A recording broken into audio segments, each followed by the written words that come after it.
Agora, nesta noite, quero que você leia comigo o Salmo 90, o Salmo 90. Quero falar hoje sobre a brevidade da vida. E serei breve, como fiz ontem à noite. O 10º versículo do 900 Salmo. Os dias de nossos anos são 3 anos e 10. Isso é 70. E se pela sua força são 80, isto é, 80, contudo a sua força é trabalho e tristeza, porque logo se corta e nós voamos. Quem conhece o poder da sua ira? Conforme o teu temor, assim é a tua ira. Portanto, ensine-nos a contar os nossos dias, para que possamos aplicar nosso coração à sabedoria. Você conta seus dias? Você percebe como cada dia é importante? Pense nisso. Deus disse que se você viver até os 70 anos, poderá viver até os 80. E as Escrituras dizem que se você viver até os 80 anos, é provável que tenha muito trabalho, tristeza, problemas e dificuldades. Ouvi falar de um passageiro de trem que estava distribuindo charutos, porque o trem de onde moro chegou no horário pela primeira vez em muito tempo. Isso foi há vários anos. O condutor disse que não poderia aceitar um charuto. Por quê? Ele disse, porque este é o trem de ontem.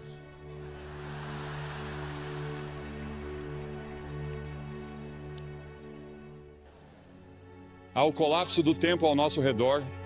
Você sabia que nos dias de Jesus, o mais rápido que uma pessoa podia ir era o mais rápido que um cavalo podia correr? E isso aconteceu até 1830, quando desenvolvemos um motor mais rápido que um cavalo. Pense nisso. Naquelas centenas e milhares de anos, o mais rápido que você podia ir era a cavalo. Depois, em 1910, desenvolvemos uma aeronave militar que percorria 42 milhas por hora. Lembro-me muito bem, como se fosse ontem, quando Lindbergh decolou para Paris e em 33 horas estava em Paris e achamos que isso era realmente incrível. Hoje em dia entramos em um Concorde, ou algumas pessoas o fazem e chegam lá em 3 horas e meia. E em 1960 começamos a viajar pelo ar a 18 mil milhas por hora quando chegamos à estratosfera. Agora meu pai dirigia um cavalo e uma charrete e estamos tentando administrar hoje uma era espacial em uma condição moral e espiritual de cavalo e charrete. O tempo está desabando sobre nós. Quanto tempo ainda temos? O salmista pediu que o Senhor se lembrasse de como o meu tempo é curto. Eis que você fez os meus dias como um palmo e a minha idade como nada para você. 1000 anos aos teus olhos são como o dia de ontem, quando já passou, e como um relógio. Um relógio dura 4 horas à noite. Um dia é o que o Senhor é 1000 anos e 1000 anos é um dia. Aquele que está assentado sobre o círculo da terra e os seus habitantes olham para Deus como gafanhotos. A grama murcha e a flor murcha, diz a Escritura. Os meus dias são como a sombra que declina, e eu me vou secando como a erva, mas tu, ó Senhor, permanecerás para sempre na tua memória, de geração em geração. Pense nisso, Deus permanecerá para sempre, mas nesta terra somos como uma sombra. Estamos todos em declínio e morrendo. Desde o momento em que nasceu, você começou a morrer porque todos nós estamos caminhando para a morte. Cada um de nós está sujeito à sentença de morte. Não haverá ninguém vivo nesta plateia, eu diria que daqui a 90 anos. Ninguém, todos partiremos. E o que você vai fazer com esses anos? Cada ser humano tem exatamente o mesmo número de horas e minutos todos os dias. Você sabe quantos minutos há em um dia? Você sabe quantas horas há em uma semana? Agora, se você viver até os 70 anos, seus primeiros 15 serão na infância ou na adolescência. Você passa 20 anos na cama. Os últimos 5 anos são de limitações físicas e você está reduzindo suas atividades. Isso significa que você só tem 30 anos para todo o resto, 30 anos para viver. E parte desse tempo tem que ser gasto com alimentação, trabalho e cálculo do imposto de renda. As Escrituras fazem esta pergunta: o que é a vida de vocês? É até mesmo um vapor que aparece por um pouco de tempo e depois desaparece. O mais velho de nós não viverá muito tempo. Nosso tempo já está nas mãos de Deus. Deus já tem um dia marcado para você ser levado deste mundo. Você pode estar envolvido em um acidente. Pode ser um câncer, pode ser um ataque cardíaco. Seja o que for, já está definido. E as Escrituras dizem que ao homem está ordenado morrer uma vez, e depois disso, o julgamento. Você estará diante do grande julgamento de Deus para prestar contas de como passou esta vida e o que fez em relação a Jesus Cristo, porque Deus deu seu Filho para morrer por seus pecados. Porque, como você vê, somos todos pecadores. Todos nós temos a mesma doença. Não me importa a cor da pele de vocês. Deus não olha para a cor da sua pele. Deus olha para o seu coração e vê que você tem uma doença espiritual no coração, e essa doença espiritual no coração se chama pecado. E todos nós somos pecadores. Isso significa que violamos as leis de Deus, desobedecemos a Deus, nós nos rebelamos contra Deus, e por termos nos rebelado contra Ele, teremos de enfrentar um julgamento. E Ele vai dizer: afastai-vos de mim. Nunca te conheci. É interessante para mim que as pessoas ricas não possam comprar mais horas. Os cientistas não podem inventar novos minutos. Você não pode nem mesmo economizar tempo para gastá-lo em outro dia. Você tem pouco tempo hoje. Diz que quer guardar para amanhã. Não pode fazer isso. Há urgência no tempo. A Bíblia diz: redimam o tempo porque os dias são maus. Os dias são muito ruins.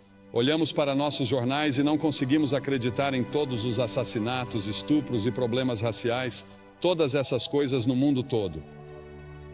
Sim, os dias são maus e temos uma grande tarefa pela frente se quisermos que esta terra seja poupada por muito mais tempo. As Escrituras dizem que devemos redimir o tempo. É uma frase do mundo dos negócios. Significa comprar o tempo. Ouvi falar de pessoas que dão o dízimo de seu tempo. Devemos dar o dízimo de nosso dinheiro.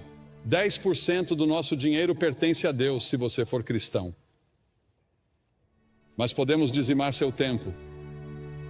Reserve 10% do seu tempo e diga: Senhor, isso é seu para o estudo da Bíblia, para a oração.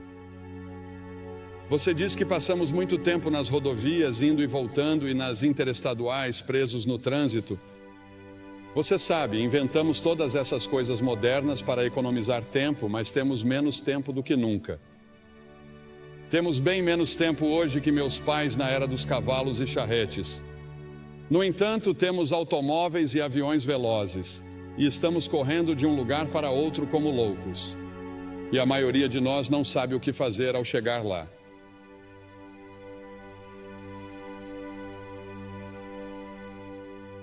Você tem muito tempo, mas para quê? Você tem tempo para servir a Cristo. Você tem tempo para viver conforme sua vontade. Você tem tempo para obedecer a Ele. Você já fez como o salmista disse em 31:15 e se colocou à disposição de Deus quando ele disse: meus tempos estão em suas mãos. Há um filme em exibição nessa área chamado The Commitments.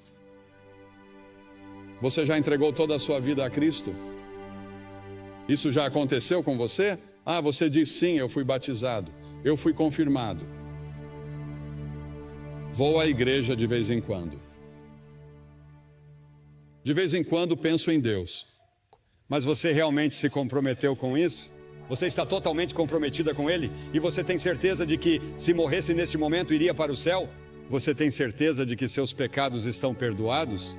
É por isso que Cristo veio e morreu na cruz e derramou seu sangue e Deus o ressuscitou dos mortos.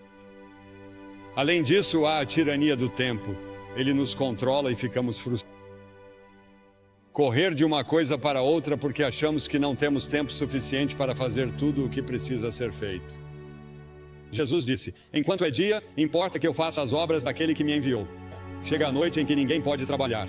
A noite virá até você e você não terá a oportunidade de servir a Deus. Sirva-o enquanto você pode. Sirva-o agora. Priorize-o em sua vida. No entanto, no final de sua vida, ele disse: eu terminei o trabalho que você me deu para fazer.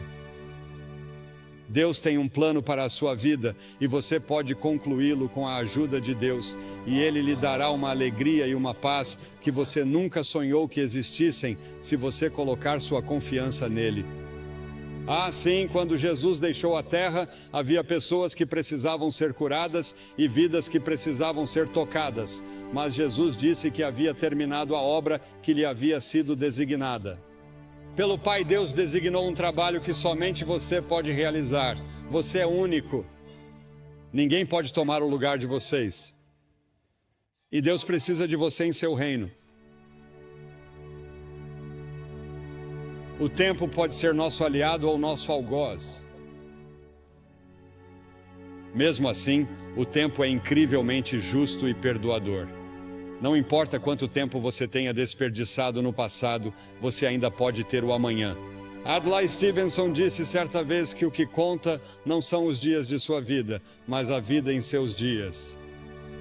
Precisa comprá-lo. Qual é o preço que você tem que pagar? O preço é que você não tem tempo para certas coisas. Não devemos ficar à deriva, fazendo todos os prazeres, bebendo e fazendo todas as outras coisas erradas. Deus quer que amemos os outros. A principal coisa que Ele quer que façamos é amar o próximo e amar as pessoas de outras raças. A única coisa que distingue um crente dos outros é o amor que domina a sua vida. Sua vida deve ser cuidadosamente planejada. Depois há o término do tempo. Irmãos, o apóstolo Paulo disse em 1 Coríntios que o tempo é curto. No Apocalipse ele nos diz que o tempo não existirá mais. Jesus e seus discípulos passaram os 94 versículos de Mateus 24 até o final do capítulo 25 falando sobre o fim dos tempos. Ao nos aproximarmos do fim dos tempos, lemos em Apocalipse 12 que o diabo estará freneticamente ativo, porque sabe que seus dias estão contados. Sim, existe um demônio. Existe um Satanás. Ele é uma pessoa real e eles são demônios reais e vão lutar por sua alma esta noite, porque Satanás não quer desistir de você.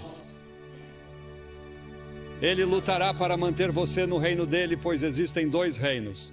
Há o reino do diabo e há o reino de Deus, e você tem o direito de escolher em qual deles quer estar. É claro que não sabemos quando será o momento da vinda de Jesus. Em Marcos 13 é-nos dito que o céu e a terra passarão, mas daquele dia e hora ninguém sabe.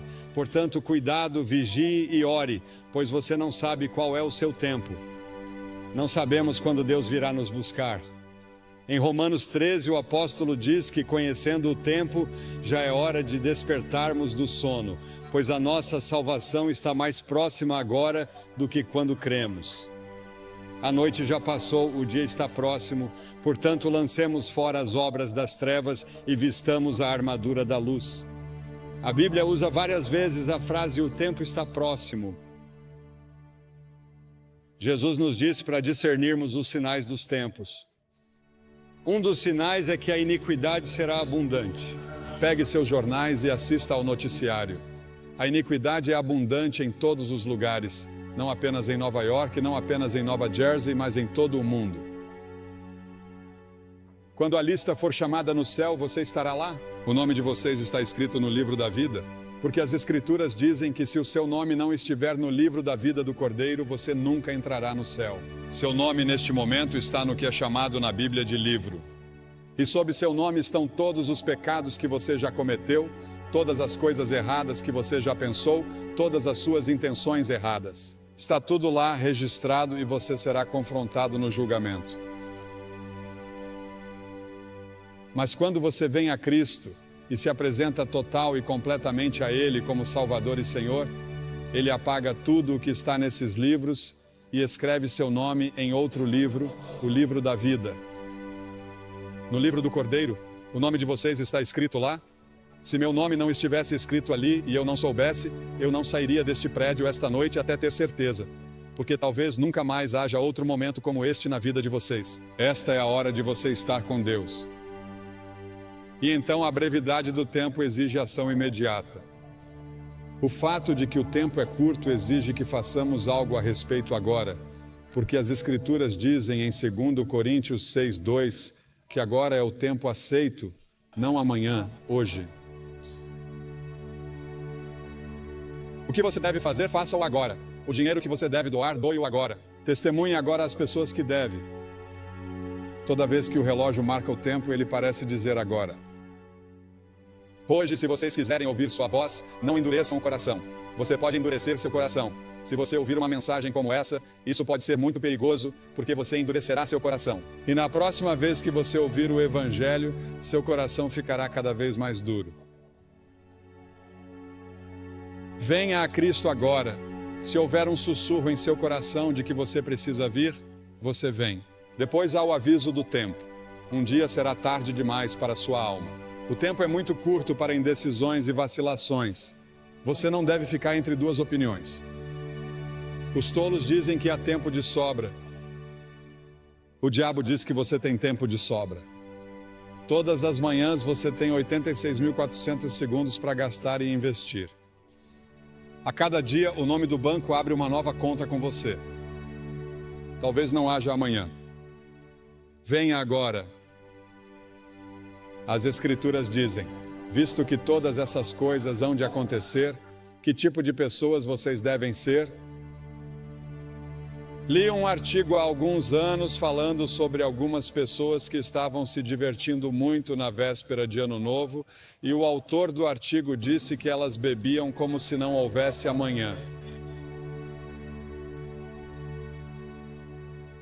Provavelmente todos vocês já ouviram a música, em outro momento e em outro lugar, e é isso que o diabo sussurrará em seu ouvido esta noite. Quando eu lhe disser que você precisa vir e assumir seu compromisso com Cristo, com essas centenas e milhares que já vieram nesta cruzada, o diabo dirá, espere, outra hora, outro lugar. Este não é o momento. Este é o momento. O simples fato de você estar aqui indica que é a hora. Por alguma estranha coincidência ou providência, Deus trouxe você aqui esta noite. E antes de vir, você achava que estava bem com Deus, mas agora não tem certeza. E você quer ter certeza, você quer ter certeza. Sim, o demônio sempre diz, sim, faça isso. Mas em alguns momentos e em alguns lugares, Deus diz aqui e agora. Em Lucas 19, você vê Jesus chorando pelo povo de Jerusalém. Há um poema que ouvi pela primeira vez anos atrás que diz: há um tempo que não sabemos quando, um lugar que não sabemos onde, que sela o destino do homem para a glória ou para o desespero. Alguém me escreveu uma carta aqui esta semana. Diz: caro Sr. Graham, em 1957, sua cruzada foi ao antigo Madison Square Garden, na cidade de Nova York. Eu tinha 6 anos. Ainda me lembro da viagem de ônibus, das arquibancadas de madeira dura e dos meus sapatos pretos de couro envernizado. Lembro de tudo. Lembro-me de tudo como se fosse ontem. Quando você fez o convite para que eu entregasse minha vida a Cristo, eu estava pronto e me animei a ir. Mas infelizmente naquela época e naquela geração, minha mãe me respondeu e disse: quieto, sente-se. Não fazemos isso. Alguém pode ver você. Fiquei em minha cadeira. Aqui estamos 35 anos depois e tenho o privilégio de ser um conselheiro voluntário no andar de baixo. E é minha oração que nenhuma pessoa permaneça em seu assento, mas que venha à frente para receber Cristo. Enquanto há tempo, agradeço a você por trazer sua cruzada de volta a esta área. Minhas lembranças de menina de 6 anos estão transbordando de entusiasmo. Estarei orando por você esta semana. Deus abençoe você. Há um homem dessa região sobre o qual Cliff Barrows me falou ao telefone hoje. Sua família estava insistindo para que ele ficasse aqui porque ele não acreditava. E ele fazia questão de dizer às pessoas que não acreditavam em Cristo. Ele não era um crente. Mas ele não ficaria aqui e não viria. E ele não queria aceitar as reivindicações de Cristo. Em vez disso, ele foi para as Ilhas Bahamas e de manhã cedo morreu de ataque cardíaco.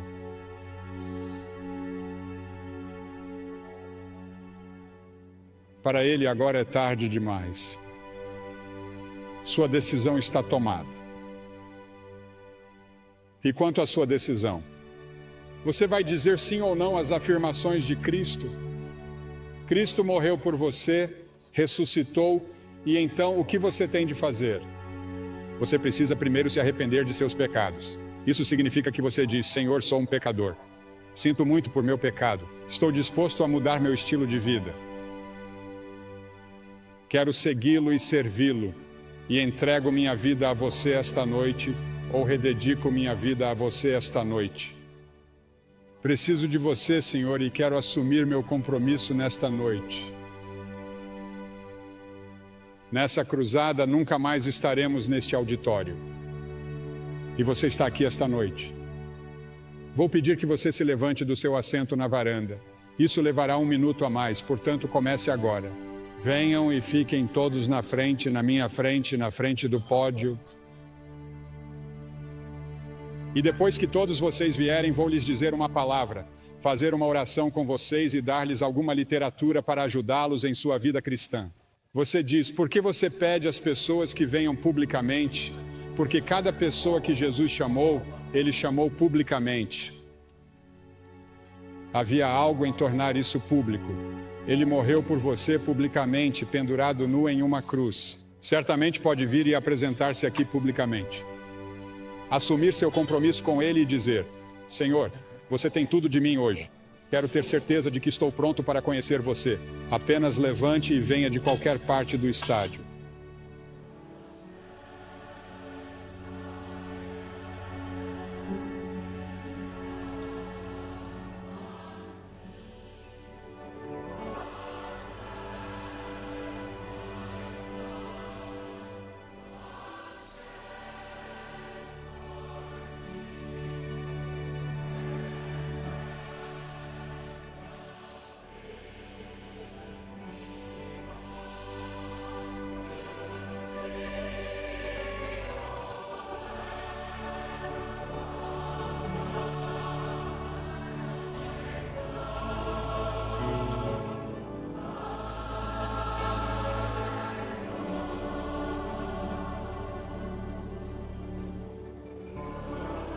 Enquanto muitos outros ainda estão chegando, quero dizer uma palavra a vocês que talvez estejam assistindo pela televisão, porque esses cultos estão sendo gravados em fita para serem exibidos no final deste ano ou no início do ano que vem.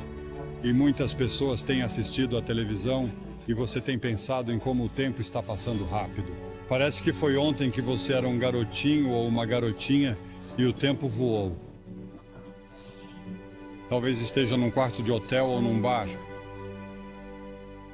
E quero dizer a você que Deus o ama. Ele quer perdoar você. Ele quer fazer de você uma nova pessoa, se você permitir. Você pode assumir esse compromisso onde está agora. Jesus Cristo prometeu que voltaria à Terra. E, senhoras e senhores, Jesus Cristo cumprirá essa promessa. Você está pronto? A esperança da vinda de Cristo deve nos fazer caminhar como discípulos do Senhor Jesus Cristo. Devemos ser sal e luz no mundo e devemos trabalhar como se Cristo não viesse por 1000 anos, mas devemos viver como se Ele viesse esta noite. Você está convidado para uma jornada de descobertas na Biblioteca Billy Graham. Refaça a trajetória de Billy Graham, de humilde fazendeiro a embaixador internacional do amor de Deus por meio de multimídia, fotos e memorabilia. Mas o fruto do Espírito é o amor. Visite a casa restaurada da família Graham, passeie pela livraria Ruth's Attic e faça uma refeição no Graham Brothers Dairy Bar. Aproveite as exposições especiais, os eventos e as atividades sazonais para toda a família. A entrada é gratuita, portanto, venha fazer essa jornada de descobertas na Biblioteca Billy Graham.